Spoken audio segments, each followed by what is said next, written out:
India federation association ఆధ్వర్యంలో ఈ నెల 18 నుండి 20 వరకు దేశ రాజధాని ఢిల్లీలో జరిగిన జాతీయ స్థాయి యువజన క్రీడోత్సవం 2024 జాతీయ స్థాయి 200 మీటర్ల విభాగంలో పరుగుపందెం పోటీలో నారాయణపేట మండలం పేరగల్ల గ్రామానికి చెందిన భీమనోళ్ళ అనిల్ బంగారు పతకాన్ని సాధించాడు.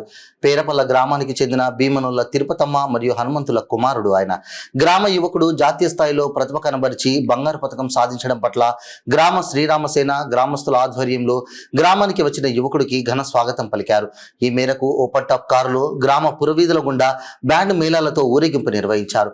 అనంతరం జరిగిన కార్యక్రమంలో గ్రామ పెద్దలు యువకులు పూలమాల శాలువాలతో ఘనంగా సత్కరించి అభినందించారు.